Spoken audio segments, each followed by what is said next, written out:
ये 13 परिवारों की पीड़ा नहीं, ये 13 परिवारों का दर्द नहीं, ये 13 परिवारों की कसक नहीं और ये 13 परिवारों की क्षति नहीं। ये देश की क्षति है, ये देश की कसक है, ये हमारे और आपका दर्द है। जनरल बिपिन रावत की एक बात याद आती है। वो कहते थे कि इंडियन आर्मी का एक ही रंग होता है और वो रंग है ऑलिव ग्रीन, उसमें कोई शेड नहीं होता। क्या होती है ऑलिव ग्रीन की ताकत, आज तस्वीरों के माध्यम से हम आपको समझाना चाहते हैं। कश्मीर से कन्याकुमारी तक ये ऑलिव ग्रीन ही है जो इस देश की ताकत है और किस तरह पूरे देश को एक साथ जोड़ती है, वो आप अपने स्क्रीन पर एक तरफ देख पा रहे हैं। पूरे देश को उसकी सेना किस तरह एक साथ ला खड़ा करती है, उसी ताकत को एक तरफ आप तस्वीरों में देख पा रहे हैं। आपको बता दें, ये तस्वीरें आज की ही हैं जब सीडीएस जनरल बिपिन रावत का पार्थिव शरीर तमिलनाडु के वेलिंगटन से सुलूर एयरबेस लाया जा रहा था। इन तस्वीरों को ध्यान से देखिए और सुनिए लोग क्या कहना चाहते हैं।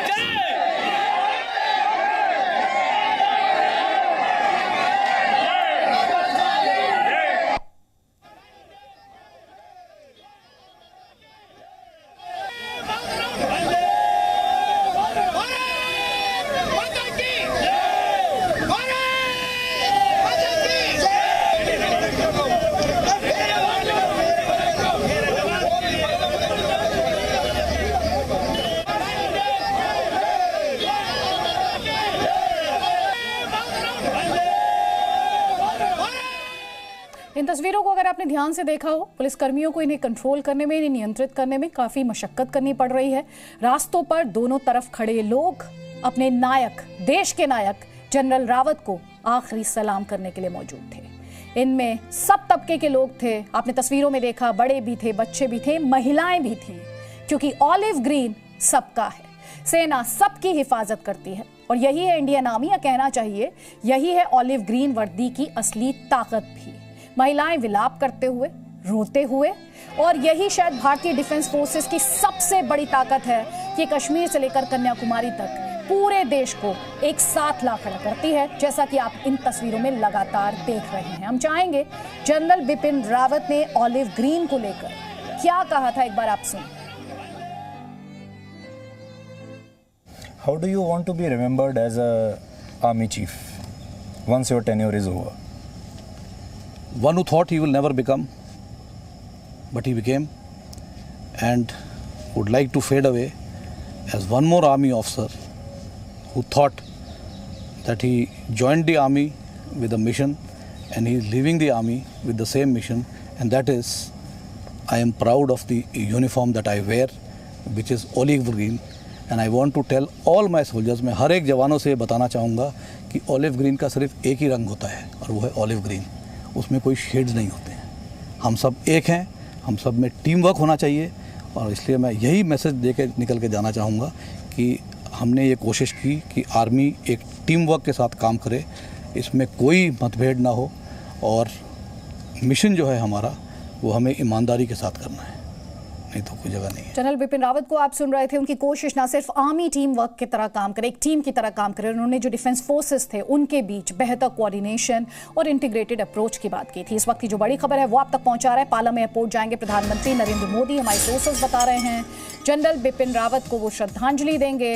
साथ ही हम आपको लगातार ये जानकारी भी दे रहे हैं कि सीडीएस जनरल बिपिन रावत का पार्थिव शरीर आज ही दिल्ली पहुंचेगा। सुलूर एयरबेस से C-130J ने उड़ान भरी है।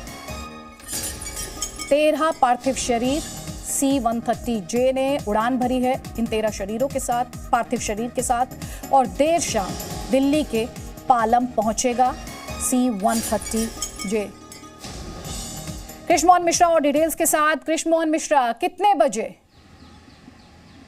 पार्थिव शरीर दिल्ली पहुंचेंगे? 7 बजे का समय दिया गया है। 7 बजे का समय दिया गया है हम लोगों को वहाँ पहुँचने के लिए। तो 7:30 के आसपास ये उम्मीद है कि जहाज़ लैंड करेगा और उसके बाद उनको श्रद्धांजलि देने का सिलसिला शुरू होगा। सारे VVIPs जो हैं वो उनको श्रद्धांजलि देंगे। प्रधानमंत्री मोदी के वहाँ पहुँचने की खबर है और दूसरे लोग भी उनको श्रद्धांजलि देंगे।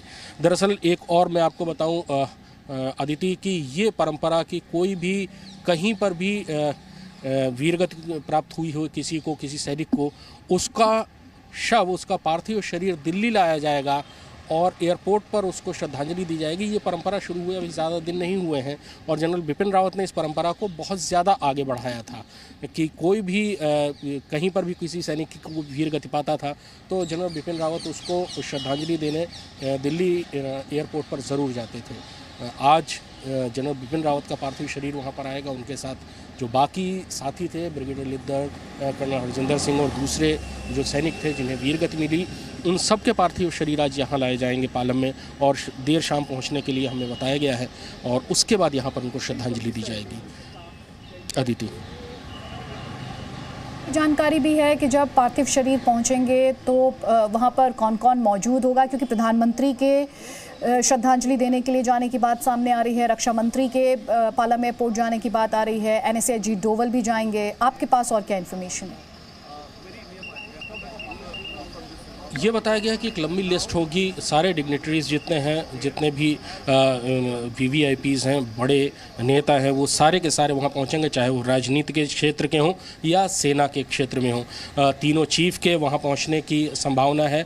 प्रधानमंत्री, रक्षा मंत्री और एनएसए तो वहाँ पहुँचेंगे ही और बाकी सेना और राजनीति से जुड़े हुए जितने भी लोग हैं यहाँ पर, वो वहाँ पर पहुँचेंगे और उनको श्रद्धांजलि देंगे। मनीष शुक्ला भी हमारे साथ हैं। मनीष, जनरल रावत का पार्थिव शरीर उनके आवास पर कब ले जाया जाएगा? देखिए, जो हमारे पास जानकारी है कि जिस तरीके से पालम का जो एयरपोर्ट है, टेक्निकल एरिया है, वहाँ पर प्राइम मिनिस्टर जा सकते हैं और उसके बाद जनरल बिपिन रावत और जो बाकी जो मॉर्टल्स हैं उसको आर्मी हॉस्पिटल में लेकर जाया जाएगा और उसके बाद कल यहाँ पर करीब 10 बजे, जैसा कि हम जनरल बिपिन रावत के घर के बाहर खड़े हैं, करीब 10 बजे के करीब यहाँ पर लाया जाएगा और यहाँ पर 10 बजे से लेकर के 2 बजे तक उनका पार्थिव शरीर यहाँ पर रहेगा और उसके बाद 4 बजे जो बरार स्क्वायर है, जो दिल्ली कैंट का एरिया है, वहाँ पर उनका अंतिम संस्कार होगा। ये टेंटेटिव प्रोग्राम है, प्रोग्राम में चेंजेस भी हो सकते हैं। हो सकता है कि रात में ही फैसला ले लिया जाए कि जनरल बिपिन रावत का जो पार्थिव शरीर है यहाँ उनके घर पे लाया जाए, लेकिन जो हमारी जानकारी, जो हमें सोर्सेस ने बताया, यही है कि उनका पार्थिव शरीर और जो बाकी जो वहाँ पर जो अफसर और जवान जो शहीद हुए, जिनकी जानें गई, उनको दिल्ली के जो आर्मी का हॉस्पिटल है वहाँ पर लेकर जाया जाएगा।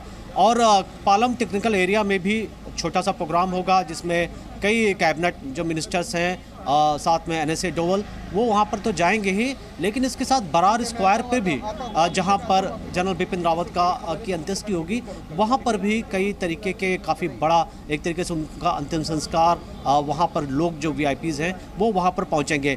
और जैसा अदिति, मैं एक और बात बताऊँ कि यहाँ आज सुबह से ही, हालांकि जो ट्रैफिक पुलिस है, दिल्ली पुलिस है, उसके सामने एक बड़ा चैलेंज है, वो लोगों को रुकने नहीं दे रहे, लेकिन लोगों का ग्रुप आ रहा है जो भारत माता की जय कर रहे हैं, लोग बैनर लेकर आ रहे हैं, पोस्टर लेकर आ रहे हैं। और जैसा आपने भी थोड़ी देर पहले दिखाया कि तमिलनाडु में जब एम्बुलेंस जो पूरा गाड़ियाँ जल रही थी और लोग जो लेडीज़ हैं या जेंट्स हैं या पुलिस मैन है वहाँ पर कैसे सल्यूट कर रहे थे, रो रहे थे, तो पूरे देश में जो भी आता है यहाँ पर वो उसकी आंखें जो यहाँ नम होती हैं। काफ़ी सैड लोग दिख रहे हैं, एक इमोशन का टच था, एक इमोशन एक सबसे अपने गुबार पर है और यही वजह है कि देश को अभी भी इतने घंटे हो गए हैं लेकिन किसी को यकीन नहीं हो रहा है कि वाकई जनरल बिपिन रावत अब इस दुनिया में नहीं है। मनीष, ये भी जानना चाहेंगे इस समय जनरल रावत के परिवार से कौन कौन लोग उनके घर पर मौजूद हैं? तो उनके घर पे इस वक्त जो हमारे पास जानकारी है, उनकी लड़कियां हैं और उसके साथ कई जो रिलेटिव्स हैं। अगर आप देखें तो यहाँ रुक रुक के जो आर्मी की या कई ऐसी फैमिलीज़ हैं जो जनरल बिपिन रावत को या उनके घर के लोगों को जानते हैं, वो आ रहे हैं। और कल भी हमने देखा जो उनकी डॉटर है काफ़ी रो रही थी और लोग हिम्मत बनाने आ रहे हैं, क्योंकि अचानक माँ बाप दोनों का एक साथ साया उठ जाए और अचानक आपको लगे कि आपके पेरेंट्स नहीं हैं, ये यकीन करना बड़ा मुश्किल है। और यही वजह है कि उनके गांव से भी कई लोग आए हुए हैं और कहीं से हमने बात करने की कोशिश की, लोग इस स्थिति में नहीं है कि अभी वो बात कर सकें। तो जैसा कि आप देख रहे हैं कि यहाँ पर लगातार जो आर्मी है, मिलिट्री पुलिस है, वो यहाँ पे व्यवस्था बनाने में लग गई है। और अभी थोड़ी देर पहले दिल्ली पुलिस की बहुत बड़ी टीम यहाँ पर आई थी, जिन्होंने इंस्पेक्शन किया था कि किस तरीके के अरेंजमेंट होंगे गाड़ियों को, जो यहाँ पे मीडिया और बाकी जो प्राइवेट गाड़ियाँ हैं उनको कैसे यहाँ पर हटाया जाएगा और किस तरीके से एरिया सिक्योर किया जाएगा, क्योंकि यहाँ तमाम जो वीवीआईपी जिनको काफ़ी ज़्यादा जेट प्लस या सिक्योरिटी मिली हुई है, उनकी सिक्योरिटी का भी यहाँ पर ध्यान रखा जाएगा। तो इसकी तैयारी यहाँ चल रही है इस वक्त। जी, कई खास मेहमान हमारे साथ हैं। वाइस मार्शल बीके बिश्नोई साहब हमारे साथ हैं, वाइस मार्शल अमित अनीजा भी हमारे साथ हैं, मेजर जनरल अशोक कुमार हमारे साथ हैं और ब्रिगेडियर संदीप थापर हमारे साथ हैं। सबसे पहले वाइस मार्शल बीके बिश्नोई साहब, मैं आपसे जानना चाहती हूँ सर, आपसे, क्योंकि हम तस्वीरें दिखा रहे हैं, बहुत ही भावुक करने वाली तस्वीरें हैं, बहुत ही इमोशनल करने वाली तस्वीरें हैं, बताने के लिए काफ़ी हैं कि इस देश के डिफेंस फोर्सेस ये देश के नायक हैं और किस तरह ये सबको, ये पूरे देश को एक साथ जोड़ते हैं।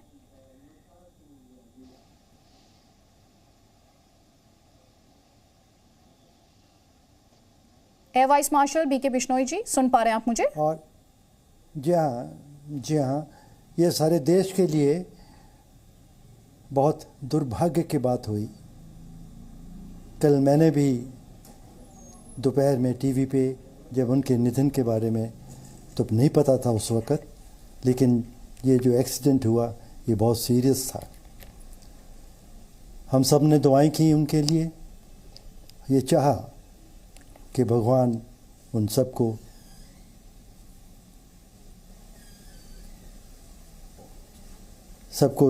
सबका रक्षा करें और ये हमारे पास एक दफ़ा फिर से लौट के वापस आए, क्योंकि ये सेना के सबसे बड़े अध्यक्ष थे। तीनों सर्विसेज को कोऑर्डिनेट करना और उनको एक ग्रुप बना के रखना और एक साथ मिलके अपने देश के दुश्मनों का मुकाबला करना इनका ध्येय था और उसकी तरफ इन्होंने बहुत काम किया। और आज भी इसी सिलसिले में वो यहाँ नहीं हैं, क्योंकि वो शिलोंग जा रहे थे, वो वेलिंगटन जा रहे थे हेलीकॉप्टर के अंदर। और लगता है मुझे कि वहाँ पे जो कुछ भी हुआ और जैसे भी हुआ, बहुत अचानक हवाई जहाज़ में भी कुछ ऐसी दुर्घटना की बात बनी कि पायलट को ये भी नहीं टाइम मिला कि वो फ्लाइंग कंट्रोल को या किसी इमरजेंसी सर्विसेज के लिए मांग कर सके। खैर जनरल जी सर, ये तो भगवान की मर्जी है और जैसे हुआ, लेकिन देश के हित में ये एक बहुत बड़ा धक्का लगा। ये बहुत मुश्किल होगा उनको रिप्लेस करना और बहुत टाइम लगेगा उन चीज़ों को जारी रखना जिसके बारे में वो काम कर रहे थे, हमारे बॉर्डर्स के ऊपर, हमारे देश के अंदर, और तीनों सर्विसेज को एकजुट इकट्ठा करके परफॉर्म करने के लिए जी। मेरी तौर से बहुत श्रद्धांजलि देना चाहता हूँ उनके घर वालों को, उनके ख़ानदान को, उनके मित्रों को, और हमारा जो है जैसे कहते हैं my thought will always be with him. Thank you जी। हमारे साथ लेफ्टिनेंट जनरल ए.के. भट्ट भी हैं। जनरल भट्ट, बहुत ही भावुक करने वाली तस्वीरें हैं, ये बताने के लिए काफ़ी है, जैसे कि मैंने शुरुआत में ही कहा और हम बार बार यही बात कह रहे हैं कि ये देश के नायक थे, ये नेशनल हीरोज़ हैं, ये इन फैमिलीज़ की तकलीफ़, पीड़ा, दर्द नहीं है। आज पूरे देश को ये दर्द महसूस हो रहा है। बहुत सारे स्टेप्स उठाए गए जनरल रावत द्वारा, आगे वो स्टेप्स किस तरह से बढ़ाए जाएंगे और किस तरह के चैलेंजेस अब आगे आएंगे, उनके बारे में आप क्या कहेंगे? पहली बात तो मैं ये कहना चाहूँगा कि मेरे लिए ये गर्व और सौभाग्य का विषय है कि मैं जनरल रावत के करीब कई सालों तक काम कर रहा था। और जो आपने कहा कि मुझे पूरा विश्वास है कि जनरल रावत के जाने के बाद में हमारी सबसे बड़ी श्रद्धांजलि उनके लिए ये होगी कि उनके विज़न को आगे हम बढ़ा पाएँ। मुझे पूरा विश्वास है कि ऐसा होगा। भारतीय सेनाओं के अंदर जो शक्ति है कि वो हमारे अपने इस लीडर के विज़न को, उनके इस एम को कि तीनों सर्विसेज को की जॉइंटनेस बढ़ाई जाए और थिएटर कमांड्स को लाया जाए, वो काम निश्चय ही आगे बढ़ेगा।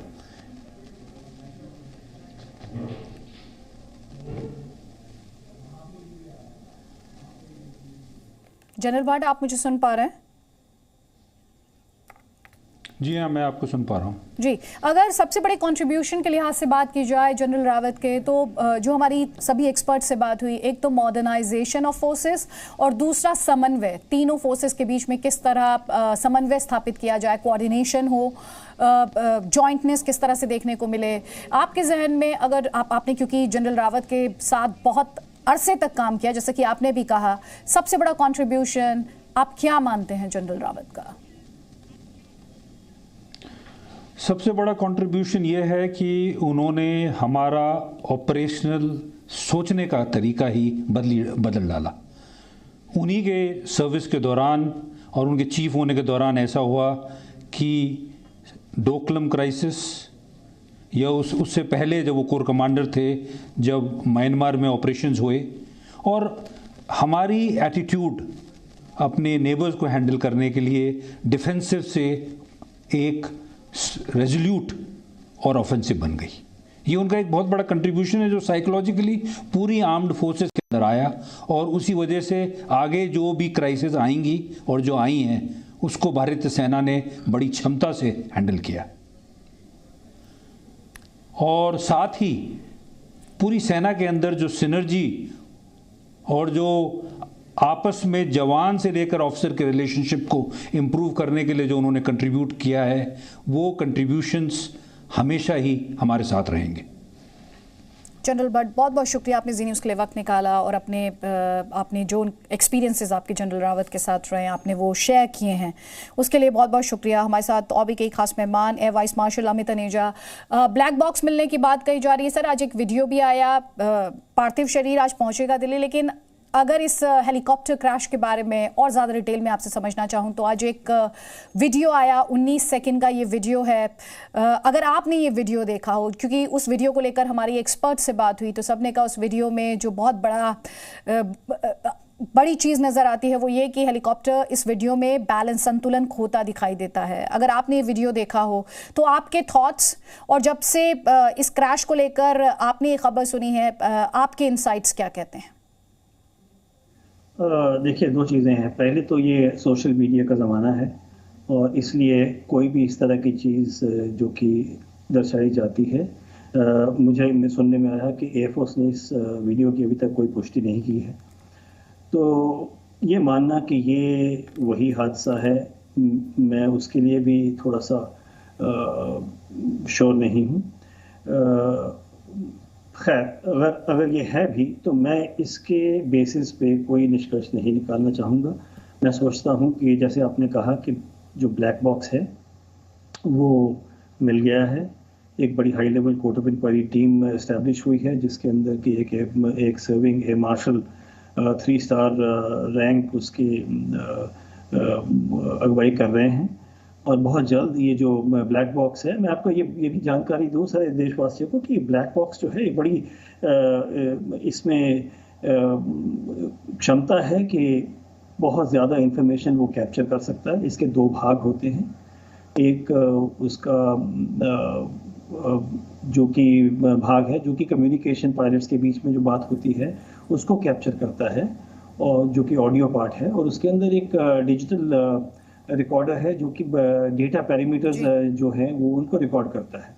तो ये सब जब इसका विश्लेषण होगा, ठीक से देखा जाएगा, उसकी स्पेशलिस्ट उसको जांच करेंगे तो बहुत सारे तथ्य बाहर आएंगे। और मैं बहुत कॉन्फिडेंट हूँ इस बात में, क्योंकि हमारे 30-40 साल के करियर में बहुत इस तरह की अनफॉर्चुनेटली कोर्ट ऑफ इंक्वायरीज सामने आई हैं, कई क्रैशेस हुए हैं। ये तो मिलिट्री का एक जोखिम है जो कि होता रहता है, और हमने देखा कि कोर्ट ऑफ इंक्वायरी में बहुत कुछ पता चलता है। तो मैं तो सबको यही कहूँगा कि ये वीडियोस, कई मैंने सुबह से 3 या 4 वीडियोस देखे हैं जो कि सब ये कहते हैं कि ये वही वीडियो है जो कि 19 सेकंड पहले क्रैश की या जो भी कहना चाहें, और हर वीडियो जो है वो अलग वीडियो है।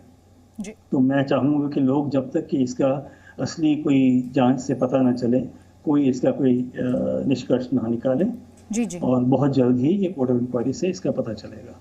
जी एयरफोर्स द्वारा इन्वेस्टिगेशन इंक्वायरी ऑफर की गई है, तो हम भी यही कह रहे हैं कि आप अफवाहों पर ध्यान मत दीजिए और तथ्यों पर रहिए। जो ऑफिशियल इन्फॉर्मेशन आ रही है आप उसी पर ध्यान दें और अफवाहों पर बिल्कुल भी ध्यान देने की ज़रूरत नहीं है। और भी कई खास मेहमान लगातार हमारे साथ हैं, लेकिन एक अपडेट पहले कृष्णमोहन मिश्रा मनीष शुक्ला के पास एक अपडेट है। मनीष, आपके पास क्या अपडेट है? तस्वीरें हम लगातार दिखा रहे हैं, पालम एयरपोर्ट से जो तस्वीरें आ रहे हैं वो भी दिखा रहे हैं, किस तरह से आज जनमानस जो है वो भावुक हुआ है, वो तस्वीरें भी दिखा रहे हैं। मनीष, जिस तरीके से लगातार हम देख रहे हैं कि तैयारियां चल रही हैं, क्योंकि एक के बाद एक करके जो आर्म्ड ऑफिसर्स हैं, जो सीनियर आर्मी ऑफिसर्स हैं, वो इस वक्त घर के अंदर जा रहे हैं। और आप देखें तो यहाँ पर जो आर्मी के ऑफिसर्स हैं, जवान हैं, उनके हाथ में बाकायदा एक लिस्ट है, गेस्ट लिस्ट है। तो ऐसा लग रहा है कि यहाँ पर अभी कोई VIP मूवमेंट होने वाली है। मूवमेंट किसकी होती है अभी ये इस बात की जानकारी नहीं है, लेकिन हम आपको जैसा कि पहले भी बता रहे थे कि इस वक्त सारा जो फोकस है वो पालम टेक्निकल एरिया पर है, क्योंकि पालम टेक्निकल एरिया में एयरफोर्स और आर्मी की कई टीम्स गई हैं, जो वहाँ पर जो रेत लेइंग है उसका कार्यक्रम उसको कैसे तैयार किया जाए उसकी तैयारियाँ कर रहे हैं। हमें ये बताया गया है, देखिए यहाँ पर एक के बाद एक करके कई जो सीनियर जो ऑफिसर्स हैं, चाहे हम नेवी की बात कर लें या एयरफोर्स की बात कर लें, वो गाड़ियाँ इस वक्त घर के अंदर जा रही हैं। तो यहाँ आपको हम इस वक्त लाइव तस्वीरें दिखा रहे हैं। और रात के दौरान करीब ये कहा जा रहा है करीब 8 बजे तक जो C-130 जो ट्रांसपोर्ट एयरक्राफ्ट है उसके लैंड होने की जानकारी आ रही है। और जब ये लैंड होगा तो वहाँ से लाइव कवरेज भी होंगे। तमाम हमने आपको बताया कि किस तरीके से ये कहा जा रहा है कि शायद वहाँ प्रधानमंत्री भी पहुँचे और वहाँ पर छोटा सा एक कार्यक्रम रखा जाए। जी जनरल अशोक कुमार, एक प्रतिक्रिया आपकी चाहूंगी सर। पूरा देश इस समय अपने नायकों को याद कर रहा है, अपने जनरल को सल्यूट कर रहा है, और साथ ही हम लगातार जनरल रावत का जो कंट्रीब्यूशन है, जो स्टेप्स उनके द्वारा उठाए गए फोर्सेस में और ज़्यादा बेहतर समन्वय के लिए, फोर्सेस के मॉडर्नाइजेशन के लिए, और तस्वीरें और ख़ास तौर पर जो चाहे LC हो या फिर LAC हो, वहाँ पर पाकिस्तान और चाइना के साथ भारत के संबंध कैसे हैं वो भी किसी से छिपा नहीं है। उस सब के बीच जो मौजूदा चैलेंज है आप उन्हें कैसे देखते हैं? पहली बात तो मैं ये कहना चाहूंगा कि मृत्यु में मान और मृत्यु में सम्मान भारतीय सेना की एक बहुत अच्छी परंपरा रही है, और इसके तहत जैसा आपने दिखाया भी है, जैसा तस्वीरों से स्पष्ट भी है, पूरे मान सम्मान के साथ में इन सभी लोगों को सुलूर और उसके बाद वहां से दिल्ली टेक्निकल एरिया में लाया जा रहा है। और वहां पर भी सारे प्रोटोकॉल्स को तोड़ करके जो पहले से नहीं भी होता रहा है उस तरह का मान सम्मान इन सारे लोगों को दिया जाएगा, जिसमें पूरा इसका कारण है जनरल बिपिन रावत। उसके बाद में कल इनका पार्थिव शरीर जो है अग्नि में लीन किया जाएगा। लेकिन यह सब जो हो रहा है यह उनके शरीर को श्रद्धांजलि देने का काम है, लेकिन उनको सही श्रद्धांजलि क्या है, मैं आपका ध्यान सिर्फ 3 बातों पर ले जाना चाहूंगा। पहली बात, आपने जब ये सारे लोगों की पार्थिव शरीर वेलिंगटन से सुलूत बाई रोड ले जाया जा रहा था, तो आपने सड़क के किनारे खड़ी हुई भीड़ को देखा होगा। वीर वड़क्कम के नारे से पूरा शहर गूंज रहा था, और ये लोग किसी पॉलिटिकल पार्टी या किसी ऑर्गेनाइजेशन से वहां नहीं लाए गए थे। यह अपने एक अद्भुत जनरल के प्रति उनकी जो श्रद्धा थी, जो मान था, जो सम्मान था, उसके तहत ये भीड़ देखने को मिली। और इसके पीछे कारण ये था कि जनरल रावत हमेशा से ही अपनी आवाम के लिए काम करना चाहते थे। तो मेरे ख्याल से उनको जो सही श्रद्धांजलि आवाम के माध्यम से देनी है वो ये होगी कि हमारे जो भी लोग हैं वो कोई भी ऐसा काम ना करें जो राष्ट्र के ग्रोथ के लिए या डिफेंस फोर्सेस के ग्रोथ के लिए नेगेटिव हो। और उसमें आज इस मौके पर नॉर्थ ईस्ट के जो हमारे लोग हैं, अगर वो मिलजुल करके रहना शुरू कर दें, नागालैंड की समस्या समाप्त हो जाए, जो छोटे छोटे प्रदेश हैं उनके आपस में बीच का लड़ना खत्म हो जाए, जेएनके के लोग ये महसूस करें कि इस व्यक्ति ने उनके बच्चों और उनके सेटलमेंट के लिए क्या क्या काम किए थे, उसको याद करके उनके जो ड्रीम था उसको पूरा करने के लिए लग जाएं, तो उनको लिए एक ये पहली श्रद्धांजलि होगी। बिल्कुल, डिफेंस फोर्सेस की ही खाली जिम्मेदारी नहीं है श्रद्धांजलि देने की, या राष्ट्र की ही नहीं है, आम जन की भी बड़ी जिम्मेदारी है। जनरल अशोक कुमार, मैं आऊंगी, मेरे सहयोगी जयपाल शर्मा के पास इंफॉर्मेशन है, वहीं पर मौजूद है, घटना स्थल पर मौजूद है। आज एयरफोर्स चीफ भी वहां पर गए थे। जयपाल, आपके पास क्या अपडेट है? जी देखिए, एक तरह से अगर देखा जाए तो सुबह से जो कार्रवाई चल रही थी उसके अंदर में एयरफोर्स की टीम को बहुत बड़ी सफलता मिली। उनको ब्लैक बॉक्स यहाँ पर से मिल गया और उसके बाद जो यहाँ पर आज एयर चीफ मार्शल भी आए थे, उन्होंने भी घटनास्थल का मुआयना किया। और अब एक तरह से हम कह सकते हैं कि ये एक फाइनल टच दिया जा रहा है यहाँ पर मलबा को हटाए जाने से पहले, यानी जो डिब्रीज हैं उनको क्लियर करने से पहले जो है एक अंतिम रूप इसको दिया जा रहा है। हमने देखा थोड़ी देर पहले यहाँ पर ड्रोन का इस्तेमाल किया गया एक तरह से पूरे इलाके की मैपिंग करने के लिए। उसके पीछे मकसद उनका ये है कि जो जिस वक्त ये हादसा हुआ उस वक्त कोई ऐसी चीज़ जो कि आसपास के इलाके के अंदर में गिर गई हो, क्योंकि एक तरफ वहाँ पर खाई है, तो ऐसे में काफ़ी देर तक यहाँ पर एयरफोर्स के लोग जो है ड्रोन उड़ाते रहे और तस्वीरों को खींचते रहे।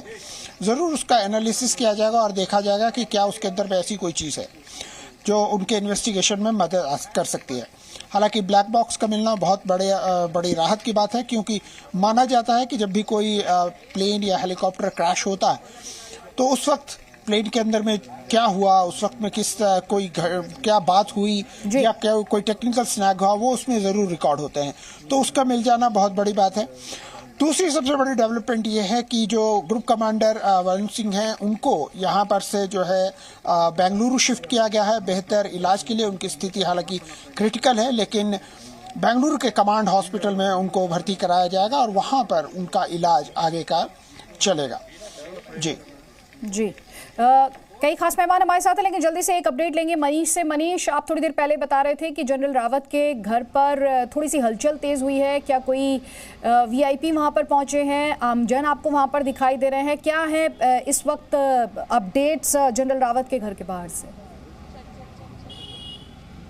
अदिति, जो हमारे पास जानकारी है, जनरल रावत की दोनों बेटियां इस वक्त घर के अंदर मौजूद हैं और उनके सास जो हैं वो भी यहाँ पर हैं और कई रिलेटिव्स हैं जो इस वक्त घर के अंदर मौजूद हैं। और ये भी कहा जा रहा है कि जो दोनों लड़कियां हैं उनको हिम्मत बनाया जा रहा है, उनको जिस तरीके से ज़ाहिर तौर पे इस बात को समझा जा सकता है कि दुख की घड़ी है पूरे परिवार के लिए। और जनरल रावत ने एक बात कही थी कि जब वो रिटायर होंगे तो अपने गांव जाएंगे और एक बहुत अच्छा वहाँ एक स्कूल बनाएंगे जिससे उनके एरियाज़ के उत्तराखंड के जो आसपास के जो बच्चे हैं वो वहाँ पर बेहतर उनको एजुकेशन मिल सके। तो उनका लगाव काफ़ी था, वो उनको ये लगता था जनरल रावत को कि चूँकि ड्यूटी की वजह से देश की वो सेवा कर रहे हैं, इसलिए वो अपने जो गाँव है उसमें ज़्यादा ध्यान नहीं दे पा रहे हैं। और उन्होंने रिटायरमेंट का प्लान भी सोचा हुआ था, लेकिन सरकार ने उनको सीरियस बनाया, एक बड़ी जिम्मेदारी दी थी। तो जैसा आप पूछ रहे हैं कि देखिए यहाँ पर रुक रुक के मूवमेंट्स हो रहे हैं। कई जो सीनियर 3 स्टार 4 और 2 स्टार 1 स्टार जो जनरल्स हैं वो यहाँ पर आ रहे हैं, चाहे ब्रिगेडियर की बात करें या मेजर जनरल की बात करें, लेफ्टिनेंट जनरल रैंक की बात करें। कई जो उनके डिपार्टमेंट से जुड़े लोग हैं जिनके साथ उन्होंने लंबा काम किया, वो सारे ऑफिसर्स यहाँ पर आ रहे हैं। और आप देखिए, जब मैं आपसे बात कर रहा हूँ तो ऐसे ही गेट ओपन होते हैं और गाड़ियाँ निकलती हैं। इस वक्त शायद एयरफोर्स के किसी ऑफिसर जो है उनकी गाड़ी बाहर आ रही है। और अक्सर आप गाड़ियों में देखेंगे तो जो ऑफिसर्स की वाइफ हैं और उनके बच्चे हैं, क्योंकि अंदर जो ऑफिसर्स की वाइफ जा रही हैं और जनरल रावत की जो फैमिली है उनके साथ बैठ करके उनको सांत्वना दे रही हैं कि उनको हिम्मत की ज़रूरत है, क्योंकि पूरे देश जनरल रावत सिर्फ उनके परिवार के नहीं है, पूरे देश के हैं। और ये इसीलिए जब मैं आपसे बात भी कर रहा हूँ लगातार, ये जो इमोशन है ये रोक पाना एक रिपोर्टर जर्नलिस्ट के लिए बहुत मुश्किल है, जो उनको जानते थे, जो जिनके साथ उनका हमेशा मिलना जुलना होता था। और यही वजह है कि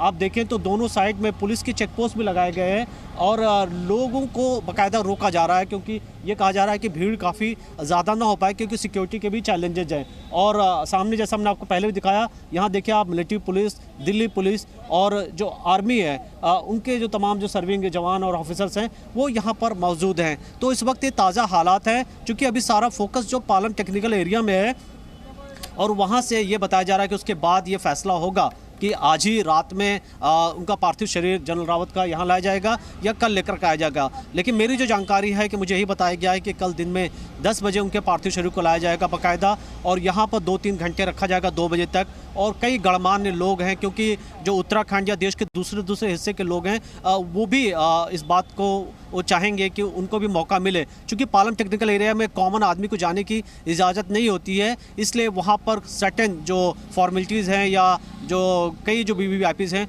उन्हीं को मौका दिया जाएगा। लेकिन आम लोगों के लिए, चूँकि जनरल वो सभी के हैं, सिर्फ वो आर्मी के जनरल नहीं हैं, पूरे देश के जनरल हैं, तो जाहिर तौर पर लोग यहाँ पर आएंगे। और इसीलिए हम आपको दिखा रहे हैं कि यहाँ पर तैयारियाँ शुरू हो रही हैं। आज जो इस वक्त रात की तस्वीर है, सुबह अचानक पूरी तरह बदल जाएगी, क्योंकि सभी को यहाँ से हटा दिया जाएगा और यहाँ पर अरेंजमेंट खास तौर पर किया जाएगा जिससे लोगों को भी दिक्कत ना हो। और जो मीडिया यहाँ पर है, जो यहाँ सीधा प्रसारण कर रही है, वो भी इस पूरे जो यहाँ कार्यक्रम है अंतिम दर्शन का, उसको सुचारू रूप से किया जा सके।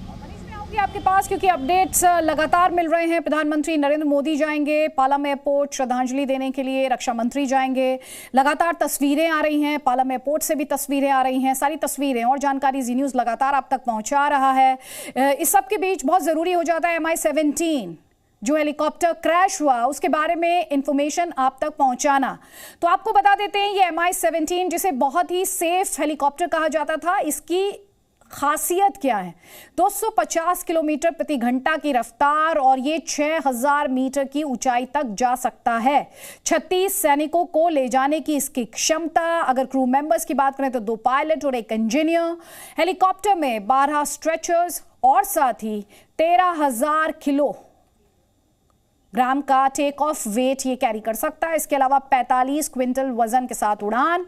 70 से ज्यादा देशों में इसका इस्तेमाल किया जाता है, क्योंकि लगातार इस बात को लेकर डिस्कशंस हुए हैं। बात हुई है कि जब ये वेरी सेफ हेलीकॉप्टर था तो फिर ये इस तरह से क्रैश क्यों हो गया, ऐसी क्या वजह रही कि ये हेलीकॉप्टर क्रैश हो गया। लगातार कई खास मेहमान हमारे साथ बने हुए हैं और बड़ी खबर इस वक्त की, प्रधानमंत्री मोदी रात 9 बजे सीडीएस जनरल रावत को श्रद्धांजलि देंगे। प्रधानमंत्री नरेंद्र मोदी, जैसा कि हम आपको लगातार बता रहे हैं, प्रधानमंत्री मोदी जाएंगे पालम एयरपोर्ट श्रद्धांजलि देने के लिए। और अब कहा जा रहा है रात 9 बजे सीडीएस जनरल रावत को श्रद्धांजलि देने के लिए प्रधानमंत्री मोदी जाएंगे। रक्षा मंत्री राजनाथ सिंह के जाने की बात सामने आई है और साथ ही एनएसए अजीत डोवल भी श्रद्धांजलि देने जाएंगे। मेरे सहयोगी मनीष शुक्ला लगातार हमारे साथ है। मनीष, प्रधानमंत्री मोदी रात 9 बजे सीडीएस जनरल रावत को श्रद्धांजलि देने जाएंगे, इसे लेकर और क्या डिटेल्स या इंफॉर्मेशन इस वक्त आपके पास है?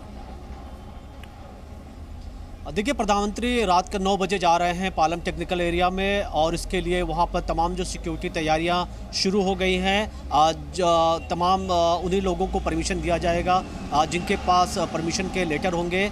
और जो एयरफोर्स के ऑफिसर्स हैं वहाँ जो पालम टेक्निकल एरिया के गेट पर, वो जानकारी इकट्ठी कर रहे हैं कि किसको अंदर अलाउ किया जाएगा। और हमारे पास ये भी जानकारी है कि प्राइम मिनिस्टर नरेंद्र मोदी के साथ एनएसए अजीत डोवल और राजनाथ सिंह भी जाएंगे और इसके साथ दूसरे जो कैबिनेट रैंक के मिनिस्टर्स हैं वो भी वहाँ पर जा रहे हैं। और प्रधानमंत्री करीब 1 घंटे तक वहाँ पर रुक सकते हैं और 8 बजे के करीब C-130J लैंड होगा। लैंड होने के बाद वहाँ पर जो पार्थिव शरीर हैं उनको वहाँ बाहर C-130J से बाहर ओपन एरियाज़ में रखे जाएंगे और सभी वहाँ पर फूल अर्पित करेंगे, प्राइम मिनिस्टर से लेकर के बाकी जो यहाँ मिनिस्टर्स हैं। ये भी हो सकता है कि हमें ये भी जानकारी दिया जा रहा है कि कुछ बाकी दूसरे जो पॉलिटिकल पार्टीज़ के लीडर्स हैं वो भी जा सकते हैं और उनको भी जाने का मौका दिया जाएगा। ये अभी इनिशियल जानकारी है। मैं आपके पास वापस लौटूंगी और इन्फॉर्मेशन के लिए, लेकिन इस वक्त की जो बड़ी खबर है वो यही है, प्रधानमंत्री नरेंद्र मोदी रात 9 बजे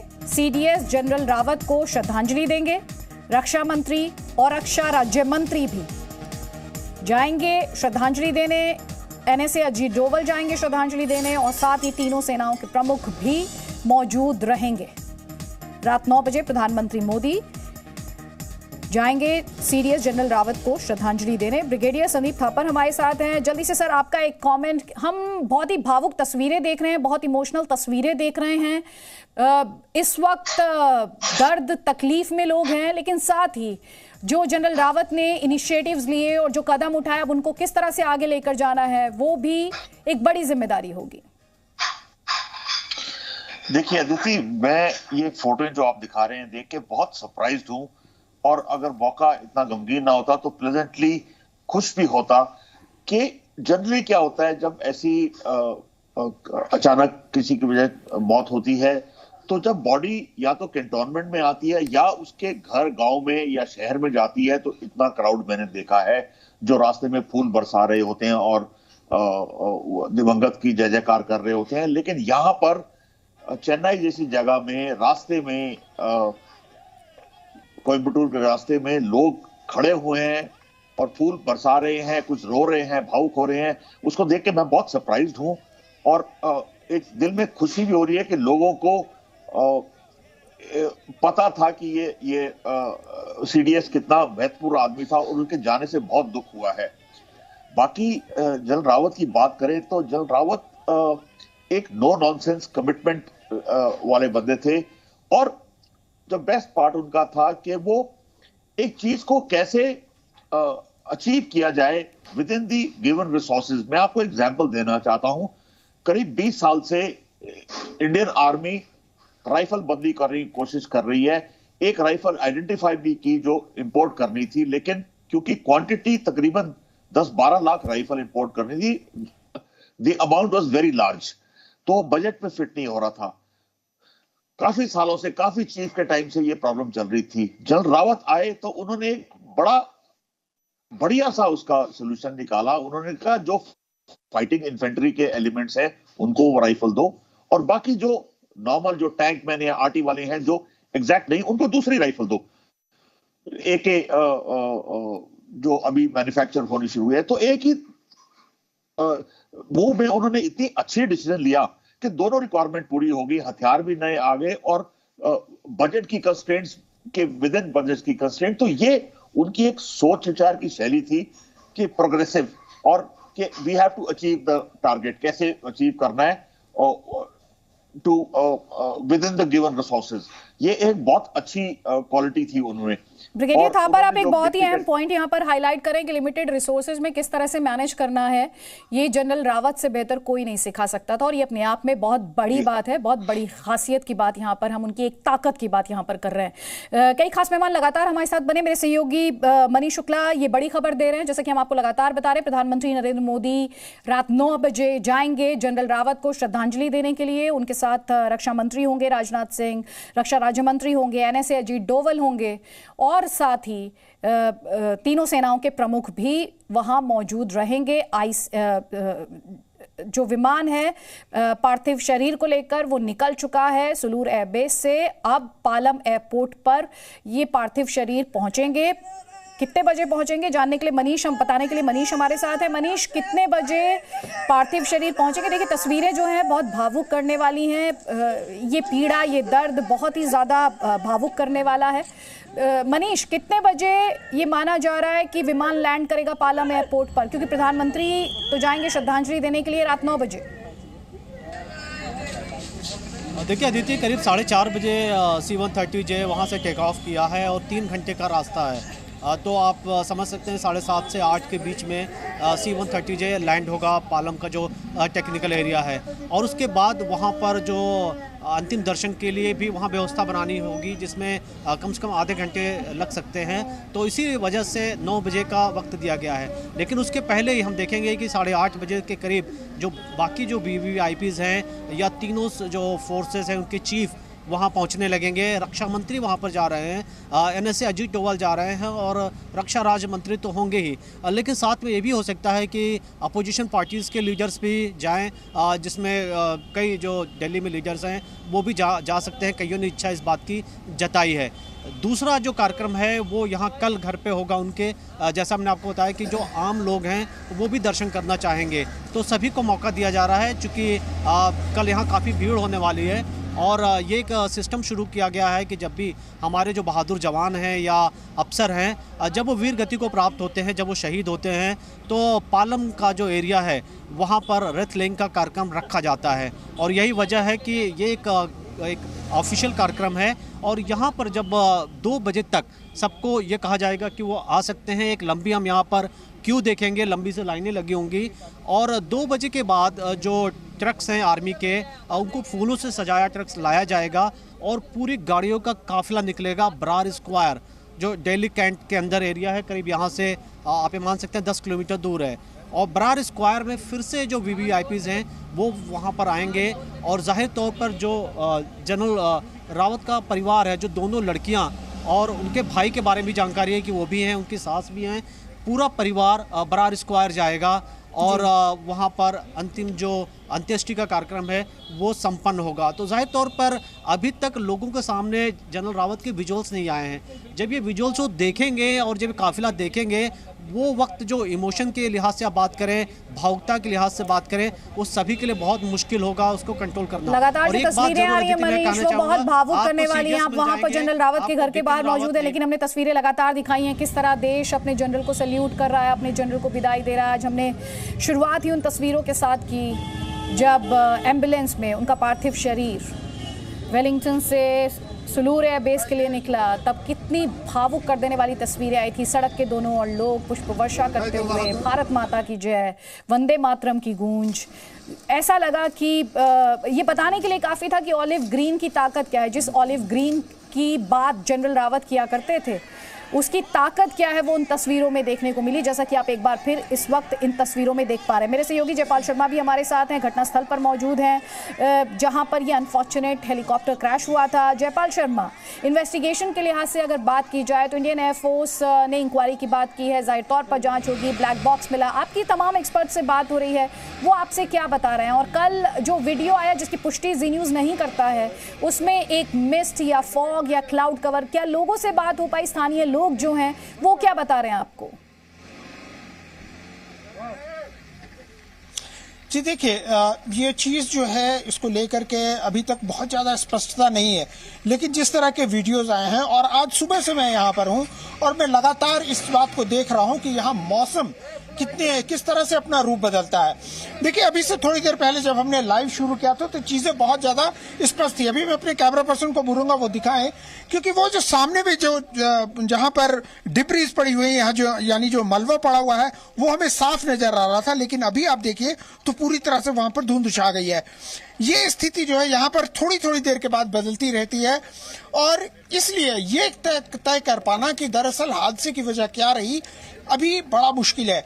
यही वजह था कि अभी जब इसको इन्वेस्टिगेशन के ऑर्डर दिए गए हैं तो उसके लिए इन्वेस्टिगेशन की शुरुआत हो गई है। ब्लैक बॉक्स का मिलना बहुत ज़्यादा ज़रूरी था, जो हासिल कर लिया गया है। ब्लैक बॉक्स मिलने का मतलब होता है कि जिस वक्त हादसा हुआ उस वक्त में उस वक्त चॉपर में क्या बातें हो रही थी या उसके अंदर में कोई टेक्निकल स्नैग आया था, उसके भी जानकारी जो है ब्लैक बॉक्स से मिल जाती है। और इसके अलावा क्या उस वक्त ये भी बात बार बार कही जा रही है कि जो हेलीकॉप्टर था वो बहुत लो फ्लाई कर रहा था, तो उस वक्त में क्या उनका लिंक जो है वो ATS के साथ था या टूट गया था। ये बहुत सारी बातें हैं जिनको कि समझना बहुत ज़रूरी है, लेकिन इसका हल, इनका जवाब जो है बहुत जल्दी नहीं मिलेगा, क्योंकि ब्लैक बॉक्स को इवेल्युएट करने में भी टाइम लगता है और उसके बाद ही एक तस्वीर साफ हो पाएगी। लेकिन हाँ, इतना तय है कि देश ने जो है एक बहुत बड़ा नायक ज़रूर खो दिया।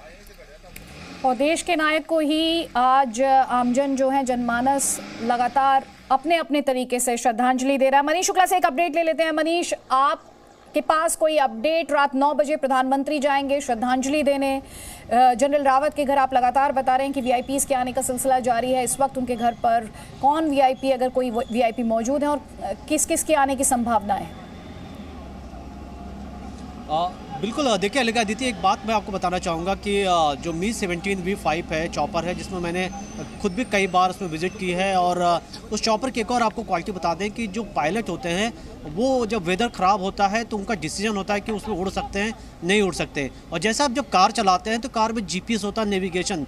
उसी तरीके से ये जो रास्ते हैं हमेशा एयरफोर्स के पायलट उड़ाते रहे हैं, तो उनके पास GPS नेविगेशन की तरह उनको रास्ते भी दिखाता है चॉपर की कि किस रास्ते हैं। तो ये कहते ना कि बहुत लो फ्लाइंग था, इस वजह से हादसे होंगे, ये कहना थोड़ी जल्दीबाजी की हो सकता है कि जांच के बाद ये सारी बातें सामने आए और एग्जैक्ट ये पता चले कि वाकई वेदर एक इशू था या फिर कोई टेक्निकल प्रॉब्लम था। जहाँ तक आप बात कर रहे हैं सीडीएस जनरल रावत के यहाँ घर की बात कर रहे हैं, तो देखिए यहाँ एक एक करके लोग आ रहे हैं और लोग जा रहे हैं अंदर और परिवार से मिल रहे हैं, बाहर निकल रहे हैं। हम ये बताया गया है कि घर के अंदर एक बड़ा सा हॉल है जहाँ पर लोग आकर के बैठ रहे हैं और वहाँ कुछ देर बैठने के बाद जो उनके परिवार के लोग हैं उनको हिम्मत बंधा रहे हैं और सभी, क्योंकि भीड़ ना हो जाए तो लोग थोड़े थोड़े देर यहाँ रुकते हैं और उसके बाद यहाँ से निकल जाते हैं। लेकिन कल जब मैं यहाँ खड़ा था और शाम को 4 बजे के करीब जब राजनाथ सिंह यहाँ पर आए थे और ये संदेश लेकर आए थे कि जनरल बिपिन रावत नहीं बचे, उस दौरान उनकी जो लड़की थी वो हम लोग को दिखी थी और वो रो रही थी काफ़ी ज़्यादा, और तभी ये बात हमें लगने लगी थी कि शायद ये अच्छी खबर नहीं आने वाली है कन्नूर से, तमिलनाडु से। और अब चूँकि सारी चीज़ें साफ़ हो चुकी है और ये दुख की घड़ी है, इसलिए सभी परिवार का भी कहना है कि थोड़ा प्राइवेसी उनको देने की जरूरत है। बिल्कुल, परिवारों के लिए दुख की घड़ी है और ये देश के लिए भी दुख की घड़ी है। ये देश के नायक हैं। Presenting B News app available on Google Play and App Store. Download it now.